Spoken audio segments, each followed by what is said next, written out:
Hello friends, வீட்டில் ஒரு fruits கூட இல்லை. ஃப்ரூட்ஸ் வாங்க வரீங்களா அப்படின்னு துணிப்பை எடுத்துகிட்டு கிளம்பிட்டாங்க என்னுடைய பொண்ணு. இறங்கி நேராக போய் நின்ன இடம் ஒரு பழக்கடைங்க. அங்கே இந்த மங்குஸ்தானை 2 kg $5 ஆஃபர் போட்டிருந்தாங்க.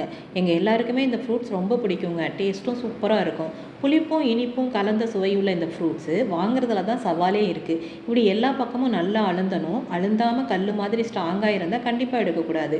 மோஸ்ட்லி நல்லா செலக்ட் பண்ணி வாங்கிடுவாங்க. அப்படியே 1-2 ஸ்பாயில் ஆனது வந்திருக்கு. இதெல்லாம் தவிர்க்க முடியாது.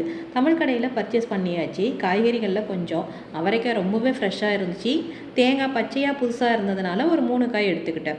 இன்றைக்கி என்ன சமையல்னா, வாங்கிட்டு வந்த மங்குஸ்தான் எல்லாத்தையும் சாப்பிட்டு முடித்ததுனால கம்மியான பசிக்கு ஏற்ற மாதிரி ரொம்ப சிம்பிளாக வாங்கிட்டு வந்த காலிஃப்ளவர் வச்சு ஒரு பெருஞ்சீரகம் தாளித்து வெறும் மிளகாத்தூள் மட்டும் போட்டு ஒரு ஃப்ரை பண்ணிக்கிட்டேங்க. ஒயிட் ரைஸு, தயிர், காலிஃப்ளவர் ஃப்ரை, அவ்வளோதாங்க. இந்த சிம்பிளான சாப்பாடு பிடிச்சிருக்கா? வீடியோ பிடிச்சிருந்தா சப்ஸ்கிரைப் பண்ணிவிடுங்க. தேங்க்ஸ் ஃபார் வாட்சிங்.